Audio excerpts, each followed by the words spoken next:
நாங்க 3 பேர் சேர்ந்து ஒரு நாள் ஃபுல்லா பறிச்ச கொடிக்காய்ங்கிறது, வாங்க இது எப்படி பறிச்சேன்னு பார்ப்போம். காலையில எந்திரிச்சோனே, சூரிய உதயமானோனே நம்ம வண்டி எடுத்து கிளம்ப ஆரம்பிச்சுட்டோங்க. நம்ம ஊருக்கும், தோட்டத்துக்கும் ரொம்ப தூரம். ஏன்னா சிறுமலை. அங்க போயி ஒரு காட்டுக்குள்ள கொண்டு போயி, மரத்தடியில வண்டிய நிப்பாட்டிட்டு, அப்படியே போக ஆரம்பிச்சிட்டோங்க. போகும்போது பார்த்தீங்கன்னா, நம்ம தோட்டத்தில ஒரு மரத்தில பிலா மரத்தில பார்த்தீங்கன்னா, பக்கத்திலே காய் காய்ச்சிருச்சு. இத பார்க்க ஒரு வகையா சந்தோஷமா இருந்தாலும், கொஞ்சம் வருத்தம் தான். ஏன்னா காட்டெருமை வந்து தின்னுட்டு போயிரும். அதுக்கப்புறம் பார்த்தீங்கன்னா, போய் அங்கேருந்து தூக்கல் எடுத்து, நல்லா ஜில்லு ஜில்லுன்னு ஆத்துல பாரு தண்ணிய குடிச்சுட்டு கிளம்பலான்னு போனேங்க. ஆனா தண்ணி பார்த்தீங்கன்னா, ரொம்பவே ஜில்லுன்னு இருந்துச்சுங்க.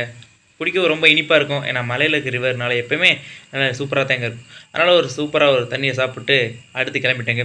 போன பார்த்தீங்கன்னா தொரட்டி. தொரட்டிக்குள்ள எப்பயுமே நம்மளுக்கு 2 வகை கொண்டு போணும், இல்ல 3 வகை கொண்டு போணும். ஏன்னா தரத்துக்கு ஏத்த மாரி ஹைட்டு, ஷார்ட் இந்த மாரி கொண்டு போணுங்க. அடுத்து பார்த்தீங்கன்னா, நம்ம ஆல்ரெடி நம்ம தம்பி மரத்தில புடுங்கிட்டு இருக்கான். பார்த்தீங்கன்னா தெரியுது. அவனுக்கு கிட்டத்தட்ட ஒரு 40% ஒரு மரத்தில பறிச்சுட்டாங்க. அடுத்து பார்த்தீங்கன்னா, இன்னும் 2 பேர் இருக்கோம். 2 பேர் சேர்ந்து பறிக்கணும். அப்படின்றதுனால கிளம்பிட்டோங்க. ஃபர்ஸ்ட்டு பார்த்தீங்கன்னா, நம்ம ரமேஷுங்க. இவன் ஏற ஆரம்பிச்சிட்டாங்க. இவன் ஏறிட்டு ஏறும்போதே புலம்புனான், முன்ன பின்ன ஏறுனதில்ல அப்படின்ட்டு. இருந்தாலும் ஏறுறா அப்படின்ட்டு என்னோட துரட்டி அவன்ட்ட குடுத்துட்டு, அடுத்து நானும் ஏற ஆரம்பிச்சிட்டேங்க. ஏன்னா ஏறுனாத்தான் 2 பேர் ஏறுனா புடுங்க முடியாது. 3 பேர் ஏறுனா தான் புடுங்க முடியும். அங்க போய் பார்த்தீங்கன்னா, நெறையா கொடிக்காப்பழம் பழுத்து போச்சுங்க. ஏன்னா ஒவ்வொரு கொடிக்காப்பழம் பார்த்தீங்கன்னா, ஒரு 4லேருந்து 5 நாளுக்குள்ளயே அடுத்து நம்ம பறிக்க ஆரம்பிச்சிடணுங்க.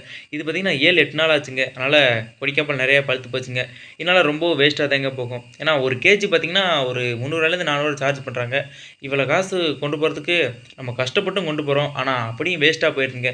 பார்த்தீங்கன்னா, பறவைகள் மலை பிரதேசங்கள் எடுத்துக்கிட்டாலே பறவைகள் தாங்க.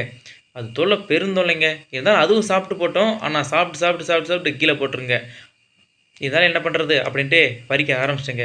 நானும் தொரட்டி எடுத்து ஒவ்வொன்னா பறிக்க ஆரம்பிச்சேங்க. பறிக்கும்போது பார்த்தீங்கன்னா, கொத்து கொத்தா இருக்குங்க. பார்த்தீங்கன்னா தெரியுது. கொத்து கொத்தா இருக்கும். அதில நம்ம பழத்த மட்டும் தனியா பிரிச்சு எடுக்கணும். அதுதாங்க விஷயமே. ஏன்னா பிஞ்செல்லாம் பிடுங்கி விட்டோம்னா, அது வேஸ்ட்டா போயிருங்க. அதனால கொஞ்சம் பார்த்து நிதானமா தாங்க பறிக்கணும். இது பார்த்தீங்கன்னா, இந்த மரம் பார்த்தீங்கன்னா, தோப்பு கொடிக்காய் மரங்க.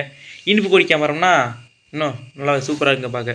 அதுக்கப்புறம் பார்த்தீங்கன்னா, அந்த பக்கம் பறிச்சு முடிச்சுட்டேன். நான் இறங்க போறேன் அப்படின்னு சொன்னாங்க. சரி அவன் இறங்கி பொறுக்க ஆரம்பிச்சுட்டாங்க. ஏன்னா அவன் இறங்கி பொறுக்குனா தான் பொறுக்க முடியும். அவன் பொறுக்குன பார்த்தானே, நம்மளே பொறுக்க கூப்பிட்டாங்க. ஏன்னா, காய் வந்து வெயில்ல கிடக்கு அப்படின்றனால. ஏன்னா வெயில்ல கிடந்தா எப்பவுமே காய் வந்து கன்னி போயிரும் சொல்லுவாங்க பார்த்தீங்களா? அந்த மாரி கன்னி போயிருங்க. அதனால வெயில்ல எடுக்கிறத நானும் அதுக்கப்புறம் அப்படியே பொறுக்க ஆரம்பிச்சிட்டேங்க. காய் பொறுக்கும்போதும் அவ்வளோ ஈஸி கிடையாதுங்க. பொறுக்கும்போது பார்த்தீங்கன்னா, நம்ம அதில இருக்க அந்த கோம்பு பிச்சு போடணும். பழத்த இருந்தா பழத்த தனியா பிரிக்கணும். பிஞ்சு தனியா பிரிக்கணும். இப்படி தர வகையா பிரிச்சு பொறுக்கணுங்க. ஏன்னா, அப்பதான் விக்கும்போது மார்க்கெட்ல கரெக்ட்டா நல்ல விலைக்கு போகுங்க. கிட்டத்தட்ட ஒரு நாள் ஃபுல்லா அந்த மரத்தில ஃபர்ஸ்ட் மரத்தில பார்த்தீங்கன்னா, ஒரு 3 வாளி இருந்துச்சுங்க. அதாவது ஒரு பை கிட்டத்தட்ட இருந்துச்சு. 2ஆம் மரத்தில எவ்வளோ இருக்குன்னு தெரியல. அதனால ஃபர்ஸ்ட் மரத்தில நெறச்சளவு இல்லைங்க. ஏன்னா நெறைய காய் இருக்குன்னு நெனச்சேன். ஆனா இவ்வளோ தான் இருக்கு. என்ன பண்றது? சரி பரவால்ல விடு, பார்த்துக்கலாம் அப்படின்ட்டு போயிட்டு அடுத்த மரத்தில ஏற ஆரம்பிச்சுட்டேங்க. ஏன்னா அடுத்த மரத்தில வந்து ஒருத்தன் வந்து பெறக்க ஆரம்பிச்சுட்டான். நாங்க 2 பேர் தான் இங்க ஏறணும். அதனால ஒரே மரத்தில 2 பேர் ஏற ஆரம்பிச்சோம். எப்படி பார்த்தாலும் ஒவ்வொரு மரத்துக்கும் ஒரு எப்படி சொல்றது? ஒரே ஒரு மரத்தில ஒரு ஆள் மட்டும் ஏறுனோம்னா, கிட்டத்தட்ட 1 டே ஃபுல்லா ஆகுங்க. ஏன்னா ஒரு ஒண்ணா புடுங்கணும். அத பார்த்து பார்த்து புடுங்கணும் அப்படின்றனால. இந்த மரத்தில பார்த்தீங்கன்னா, நெனச்ச விட காய் நெறையவே இருந்துச்சுங்க. அந்த மரம் தான் பெருசு. ஆனா அந்த மரத்தில காய் நெறையா இருந்துச்சுங்க. அந்த காய் பொறுக்குன வீடியோ எடுக்கல. நாங்க செல்ல கொண்டு மேலே ஏறிட்டோம். அவனும் பொறுக்க ஆரம்பிச்சுட்டான். கிட்டத்தட்ட 2 பை பொறுக்குனாங்க. அப்புறம் இன்னும் கொஞ்சோண்டு பெறக்காம இருந்துச்சுங்க. ஒரு பையில பார்த்தீங்கன்னா, கிட்டத்தட்ட ஒரு 20லேருந்து ஒரு 25 கிலோ வருங்க. இப்படியே கொண்டு போனா. அத எடுத்து கொண்டு போய் ஓரமா வச்சுட்டு, தண்ணி தாவ எடுக்க ஆரம்பிச்சேன். நான் மரத்துலருந்து இறங்கி. மறுபடியும் யார்றா போய் தண்ணி குடிக்கிறது அப்படின்னு இளநீ சாப்பிடலாம்னு போக ஆரம்பிச்சுட்டேங்க. அதுக்கு நம்மளவே ஏற விட்டாய்ங்க. மரம் கொஞ்சம் டேப்பரா இருக்கணும், ஈஸியா இருந்துச்சு. நல்லா குரங்கு மாரி ஏற ஆரம்பிச்சுட்டேங்க. அங்க போய் பார்த்தீங்கன்னா, நல்லா நெறைய குளம் இருந்துச்சு. அது நல்ல தரமான இளநிய பார்த்து புடுங்கி விட சொன்னாங்க. நம்மளும் தரமான இளநிய தான் பார்த்து பறிச்சோம். ஆனா நடந்ததே வேறங்க. 3 பேரு. எனக்கு 1, இன்னொருத்தனுக்கு 1, இன்னொருத்தன் மட்டும் எனக்கு 2 வேணும் அப்படின்ட்டாங்க. சரி வச்சுக்கடா மாப்பிள அப்படின்ட்டு அவனுக்கு குடுத்துட்டு, கழுகு மரம் மாரி சர்ருன்னு இறங்க ஆரம்பிச்சுட்டேங்க. இறங்கும்போது இந்த மாரி இறங்குனது பிரச்சனை இல்ல. ட்ரவுசர் லைட்டா கிழிஞ்சு போச்சு. அத விடு பார்த்துக்கலாம் அப்படின்ட்டு கிளம்பிட்டேங்க. அப்புறம் தூக்கிட்டு போய் வெட்ட ஆரம்பிச்சுட்டேங்க. அதையும் என்னத்த வெட்டி தர சொன்னாங்க. ஃபர்ஸ்ட்டு வெட்டினேன். அதிலேயே தெரிஞ்சு போச்சுங்க, இளநீ ரொம்ப முத்தி போச்சுன்னு. ஏன்னா சம்மர் சீசன்னால சீக்கிரமே முத்தி போயிருங்க. இளநியும் அந்த அளவுக்கு பெருசா வரலைங்க.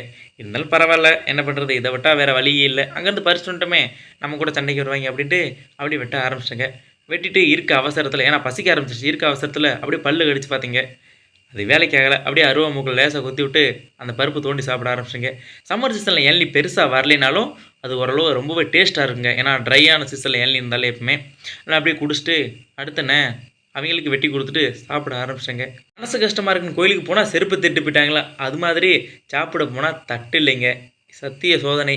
அப்புறம் என்ன பக்கத்துல இருந்த ஒரு தேக்க மரத்தில தேக்க இலையில பிடுங்கி சாப்பிட ஆரம்பிச்சுட்டேங்க. ஒரே ஒரு தட்டு தாங்க இருந்துச்சு. ஆனா இந்த மாரி சாப்பிடுறது நல்லா தாங்க இருந்துச்சு. நீங்க இந்த மாரி சாப்பிட்ருக்கீங்கன்னா, மறக்காம ஒரு கமெண்ட் பண்ணுங்க. வீடியோ புடிச்சிருந்தா மறக்காம ஒரு லைக் பண்ணுங்க. அதுக்கப்புறம் என்னங்க, அப்படியே படுத்து தூங்க வேண்டியது தான். இன்னும் ஒரு 1 மணி நேரம் தூங்கி எந்திரிச்சுட்டு வீட்டுக்கு கிளம்பிட்டேங்க.